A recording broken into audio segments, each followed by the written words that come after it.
Hello നമസ്കാരം. Story മീഡിയയിലേക്ക് എല്ലാവർക്കും സ്വാഗതം. അപ്പോൾ നമുക്ക് ഇന്നത്തെ പത്രമാറ്റിൻ്റെ കഥ ഒന്ന് നോക്കാം. അപ്പോൾ കഥയിലെ എന്താണെന്ന് വെച്ച് കഴിഞ്ഞാൽ നമ്മുടെ ഗോവിന്ദനും കനകയും കൂടിയുള്ള സംഭാഷണം തന്നെയാണ്. അപ്പോൾ അവർ നന്ദുവിൻ്റെയും അനിയുടെയും കാര്യം പറഞ്ഞുകൊണ്ടിരിക്കുകയാണ്. അപ്പോൾ പറയുന്നുണ്ട്, എത്രയ്ക്കായാലുള്ള ഒരു പെൺകുട്ടിയല്ലേ ഗോവിന്ദേട്ടാ, അവനിങ്ങനെ സ്നേഹമാണെന്ന് പറഞ്ഞ് പിന്നാലെ നടന്നു കഴിഞ്ഞു കഴിഞ്ഞാൽ അവളുടെ മനസ്സ് മാറാതിരിക്കുമോ? ഇനി എന്താ നമ്മൾ ചെയ്യുക? ആ ജോത്സ്യനാകുമ്പോൾ കാണുമ്പോൾ ഇത് തന്നെയാണ് പറയുന്നത്. ഞാനാണെങ്കിൽ എങ്ങനെയെങ്കിലും അവളുടെ മനസ്സൊന്ന് മാറ്റണേന്ന് പറഞ്ഞിട്ടാണ് അയാളുടെ ചെല്ലുന്നത്. പക്ഷെ അത് മനസ്സൊന്നും മാറില്ല. എങ്ങനെയൊക്കെ പോയി കഴിഞ്ഞാലും അവൻ്റെ ഭാര്യയായി ഇരിക്കാനാണ് അവൾക്ക് യോഗം കാണുന്നത് എന്ന് തന്നെയാണ് അയാൾ പറയുന്നത്. ഇനി എന്താ നമ്മൾ ചെയ്യുക? നമ്മൾ എത്ര വെച്ചിട്ട് അത് ശ്രദ്ധിക്കുക? അവളെ വേറൊരു കല്യാണത്തിന് നിർബന്ധിക്കാൻ അവൾ സമ്മതിക്കണമില്ല എന്നൊക്കെ അവരിങ്ങനെ വന്നിട്ട് സങ്കടം പറയാൻ രണ്ടാളും കൂടെ. ഇതൊക്കെ കേൾക്കുന്നുണ്ട് കേട്ടോ നന്ദു. അങ്ങനെ നന്ദു അവിടെ നിന്ന് വന്നിട്ട് നേരെ ഒരു ജോത്സ്യനെ കാണാൻ പോവുകയാണ്. ആ ജോത്സ്യൻ തന്നെ സെയിം. അപ്പോൾ പറയും, ഞാനൊരു പോലീസ് ഓഫീസറാണ്, പക്ഷേ എനിക്ക് ഇങ്ങനത്തെ കാര്യങ്ങളിലൊന്നും വിശ്വാസം ഉണ്ടായിട്ടില്ല. എന്നാലും അറിയാനുള്ള ഇതും കൊണ്ട് തോന്നുന്നത് ഇപ്പോൾ ഇതിലൊന്നും അറിയാനില്ല മോളെ.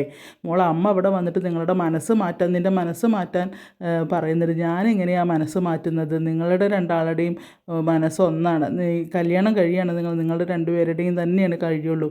ഇനി ആ കുട്ടിക്ക്, ആ പയ്യന് ഇനി രണ്ടാമതൊരു കല്യാണം എന്നുള്ളതില്ല. അതിൽ ഉണ്ടെങ്കിൽ തന്നെ അത് നന്ദുവായിട്ടുള്ള, അല്ലാണ്ട് വേറെ നന്ദുവിൻ്റെ സ്ഥാനത്ത് വേറൊരു പെൺകുട്ടീനെ കൊണ്ടുവരില്ല, അത് ഉറപ്പാണ് എന്നൊക്കെ അങ്ങനെ പറയും.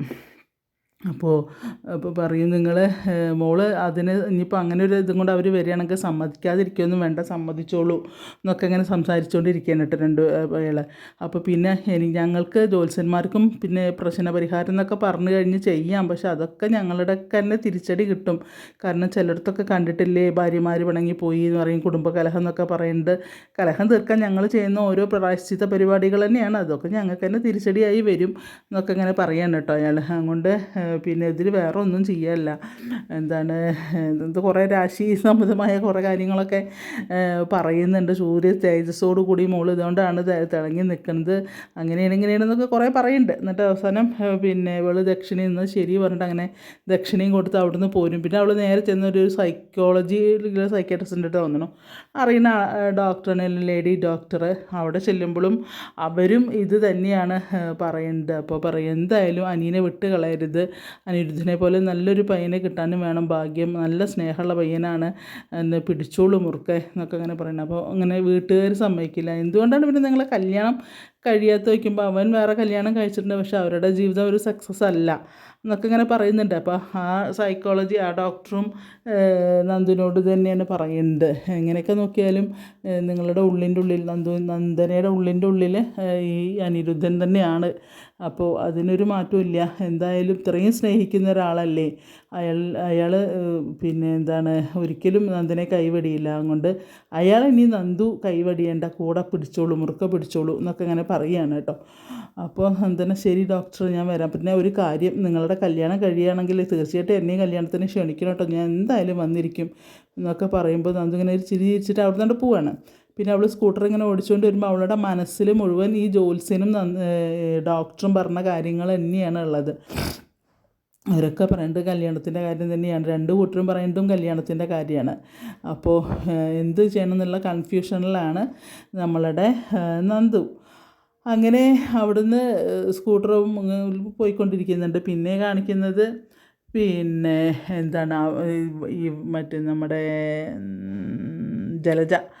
ജലജ ഒരുങ്ങുന്ന സമയത്ത് ഇയാൾ അബി അങ്ങോട്ട് വരിക. അപ്പോൾ അമ്മ ഈ വയസ്സാം കാലത്ത് ഇനിയിപ്പോൾ എങ്ങടാ ഒരുങ്ങി ചമഞ്ഞ് നടക്കുന്നത് എന്നൊക്കെ അങ്ങനെ പറഞ്ഞിട്ട് അവൻ വെച്ചേക്കുന്നത്. അപ്പോൾ പറയുന്നുണ്ട്, എന്താടാ നിനക്ക്, ഞാൻ ഒരുങ്ങിക്കോട്ടെ, നിനക്കെന്താ, നിന്നെപ്പോലെ ഒരു മകണ്ടെന്ന് ഇപ്പോഴും എന്നെ കണ്ട ആരും പറയില്ല എന്നൊക്കെ അങ്ങനെ പറയാണ് കേട്ടോ.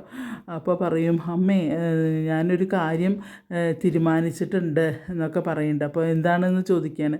അപ്പോൾ പറയും, അവളെ ഞാൻ കണ്ടിരുന്നു, അനാമികേനെ കണ്ടിരുന്നു, നമുക്ക് ചെയ്യാൻ പറ്റാത്ത കാര്യങ്ങൾ അവൾ ചെയ്യും എന്ന് പറയണം. അപ്പോൾ പറയും, എന്താടാന്ന് ചോദിക്കുമ്പോൾ, ഈ ഒരു മീഡിയയുടെ നമ്പർ ഞാൻ കൊടുത്തിട്ടുണ്ട്, ഈ ആദർശിൻ്റെ ഒരു കൂട്ടുകാരുണ്ടല്ലോ കിരൺ, അവനോ ആർക്കും അറിയാത്ത ഒരു ടീമാണ്. അപ്പോൾ ഒരു ചാനലിൽ അനന്തപുരീൻ്റെ കഥകളൊക്കെ വന്നു കഴിഞ്ഞാൽ പിന്നെ എല്ലാവരും അത് പിടിച്ച് പോകുന്നുള്ളൂ. അപ്പോൾ അവൾക്ക് ഞാൻ അത് കൊടുത്തിട്ടുണ്ട്. അപ്പോൾ അവൾ ആ വഴിക്കാണ് ഇനി ശ്രമിക്കുന്നത്, എല്ലാം കൂടെ ഒന്ന് നശിക്കട്ടെ എന്നൊക്കെ അങ്ങനെ പറയാണ്. തള്ളയും മകനും കൂടെ നിന്ന് പ്ലാൻ ചെയ്യാൻ കേട്ടോ.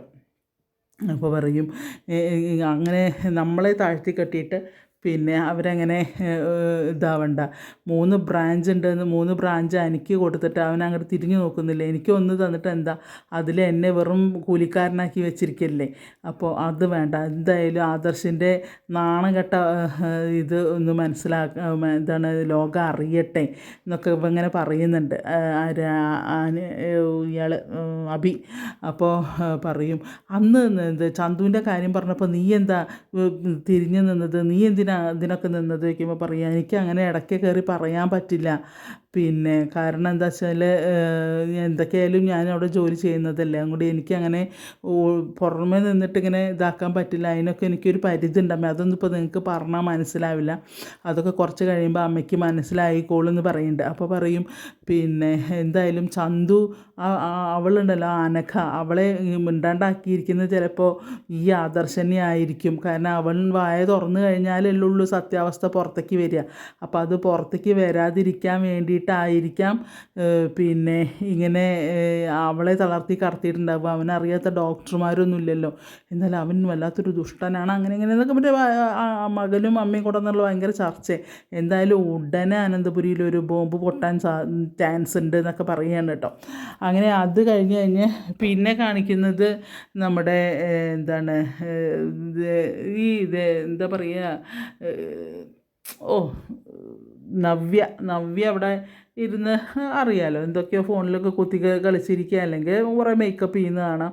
ഇതൊക്കെയാണ് നവ്യയുടെ കലാപരിപാടികൾ. അപ്പോൾ നവ്യ അവിടെ നിൽക്കുന്നുണ്ട്, ഇരിക്കുന്നു. അപ്പോൾ അവിടേക്ക് നയന അങ്ങോട്ട് വരികയാണ്. അപ്പോൾ നയന വരുന്ന സമയത്ത് ചേച്ചി എന്ന് പറഞ്ഞ് വിളിക്കുകയാണ് നവ്യനെ. അപ്പോൾ എന്താ നമുക്ക് വേണ്ടത് എന്ന് ചോദിക്കുന്നുണ്ട്. അപ്പോൾ പറയും ഞാനൊരു കാര്യം ചേച്ചിയോട് പറയാമെന്ന് പറയുമ്പോൾ എന്താ നോക്കിയിട്ടുണ്ട്. ഇപ്പോൾ ഇവിടെ അറിയാലോ മറ്റേ അനാമികനെ പുറത്താക്കിയതിൻ്റെ ചർച്ചകളാണ്, ചേരി തിരിഞ്ഞിട്ടുള്ള ചർച്ചകൾ നടന്നുകൊണ്ടിരിക്കുകയാണ്. അപ്പോൾ ചേച്ചിയോട് എനിക്കൊരു കാര്യം പറയാനുള്ളത്, ഒരിക്കലും അനാമികയുടെ ഭാഗം പിടിച്ചിട്ട് ചേച്ചി സംസാരിക്കരുത് എന്ന് പറയുന്നു. അതുപോലെ അനാമികയുടെ അമ്മായിയമ്മയുടെ, അതായത് ഇളയമ്മയുടെയും അപ്പച്ചിയുടെയും ഭാഗം പിടിച്ച് സംസാരിക്കരുത് എന്നിങ്ങനെ പറയുന്നുണ്ട്. അപ്പോൾ പറയും അനാമികയുടെ ഭാഗം പിടിച്ച് ഞാൻ സംസാരിക്കില്ല, കാരണം അവൾ വലിയ കൊടിയ വിഷം തന്നെയാണ്, അതൊക്കെ എനിക്ക് മനസ്സിലാവും. പക്ഷേ അമ്മയുടെയും ഇളയമ്മയുടെയും കൂടെ സംസാരിക്കരുത് എന്ന് പറയാൻ, അപ്പച്ചിയുടെയും കൂടെ സംസാരിക്കരുതെന്ന് നിനക്കെന്താ പറയാൻ അവകാശം എന്ന് ചോദിക്കാൻ. അപ്പോൾ പറയും നീ അത് എന്നോട് പറയുമെന്ന് വേണ്ട, എനിക്കെന്നറിയാം എന്താ ചെയ്യേണ്ടതെന്നുള്ളത്. എന്തായാലും അഭിയായിരുന്നു കൊള്ളരുതാത്ത ആളുണ്ടായിരുന്നത്, ഇപ്പോൾ നിൻ്റെ ആദർശേട്ടനല്ലേ വളരെ വളരെ മോശമായിട്ട് നടക്കുന്നത്, അയാളുടെ കഥകളൊക്കെ പുറത്തു വരുമെന്ന് വിചാരിച്ചിട്ടല്ലേ അയാൾ ആ അനഘയെ നിശബ്ദമാക്കിയത് എന്നൊക്കെ ഇങ്ങനെ പറയണം. അപ്പോൾ നയന എന്താ പറയുക, ഈ കോലിട്ട് കുത്താൻ ചെല്ലാന്നറിയില്ലേ, നവ്യയുടെ വായിൽ കോലിട്ട് കുത്താൻ ചെന്നതാണ് അവളെ വായിലിരിക്കുന്നത് കേൾക്കാൻ വേണ്ടിയിട്ട്. അപ്പോൾ അവളിങ്ങനെ നോക്കുന്നതിന് അപ്പോൾ പറയും പിന്നെ അവളിരുന്ന് സംസാരിച്ച് തുടങ്ങിയാലല്ലേ ഉള്ളൂ ഇപ്പോൾ ഇതിൻ്റെ സത്യാവസ്ഥയൊക്കെ മനസ്സിലാവുക എന്നറിയും. അപ്പോൾ അതുകൊണ്ട് അവരുടെ ഭാഗം തന്നെ ഞാൻ പറയുള്ളൂ, അമ്മയുടെയും പിന്നെ ഇളയമ്മയുടെയും ഭാഗം തന്നെ ഞാൻ പറയുള്ളൂ എന്ന് പറയുകയാണ്. അപ്പോൾ പറയുന്നുണ്ട് ചേച്ചിക്കൊന്നും അറിയാഞ്ഞിട്ടാണ് കാര്യങ്ങൾ, സത്യാവസ്ഥകളൊന്നും ചേച്ചിക്ക് അറിയാഞ്ഞിട്ടറിയാം. എന്ത് സത്യാവസ്ഥ, ഇതെല്ലാം അറിഞ്ഞിട്ട് നീ അയാളുടെ കൂടെ ഈ ആദർശിൻ്റെ കൂടെ നിൽക്കുന്നതാണ് എനിക്ക് മനസ്സിലാവാത്തത്. ഇപ്പോൾ വീട്ടിലേക്ക് ചെല്ലാൻ പറ്റാത്ത അവസ്ഥയാണ്, വീട്ടിലേക്ക് ചെന്ന് കഴിഞ്ഞിട്ടുണ്ടെങ്കിൽ അച്ഛനും അമ്മയ്ക്കൊന്നും എന്നോടോ അബിയോടോ പഴയ സ്നേഹമോ ഒന്നുമില്ല, നിങ്ങളോട് മാത്രമേ ഉള്ളൂ, അതാണ് എനിക്ക് മനസ്സിലാവാത്തത് എന്നൊക്കെ അങ്ങനെ പറയൂ കേട്ടോ.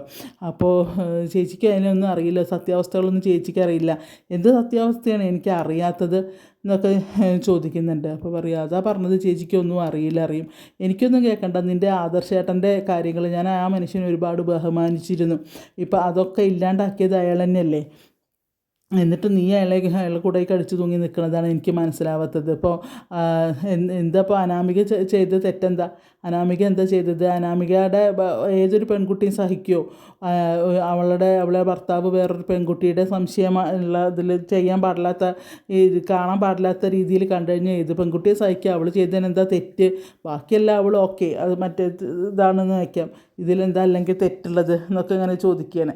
അപ്പോൾ പറയും നയന പറയുന്നത് ചേച്ചിക്കൊന്നും മനസ്സിലാവില്ല, എത്ര പറഞ്ഞാലും ചേച്ചിക്ക് അറിയില്ല, സത്യാവസ്ഥയൊന്നും ചേച്ചിക്ക് അറിയാഞ്ഞിട്ടാണ്, സത്യങ്ങളൊക്കെ ഒരു നാൾ അറിയുമ്പോൾ ചേച്ചിക്ക് പിന്നെ പിടിച്ചാൽ കിട്ടില്ല, അറിയാം എന്ത് സത്യങ്ങളാണെന്നൊക്കെ പറയുകയാണ്. അപ്പോൾ പറയും സത്യങ്ങൾ എന്താണെന്നുള്ളത് ചേച്ചി ഒന്ന് അന്വേഷിച്ച് നോക്ക്, അപ്പോൾ അറിയാം ശരിക്കുള്ള സത്യങ്ങൾ എന്താണെന്നുള്ളത്.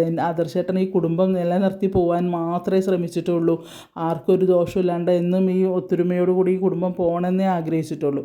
പക്ഷേ ഇവിടെ നടക്കുന്നത് വേറെയാണ്. അതുകൊണ്ട് സത്യാവസ്ഥ ചേച്ചി ഒന്ന് അന്വേഷിക്കുക, അപ്പോൾ മനസ്സിലായിക്കോളും ആദർശേട്ടനെ കുറിച്ചുള്ള കാര്യങ്ങൾ എന്നിങ്ങനെ പറയുക. എന്തുകൊണ്ടാണ് ഞാൻ ആദർശേട്ടൻ്റെ കൂടെ നിൽക്കണത് എന്നുള്ളത് അപ്പോൾ മനസ്സിലാവും. ആര് തള്ളിക്കളഞ്ഞാലും എനിക്ക് ആദർശേട്ടനെ തള്ളിക്കളയാൻ പറ്റില്ല, അത് ചേച്ചിക്ക് മനസ്സിലായിക്കോളും. ചേച്ചി ഒന്ന് അന്വേഷിച്ച് നോക്ക് എന്നിങ്ങനെ പറഞ്ഞിട്ട് സംസാരം അവിടെ നിർത്തുകയാണ്.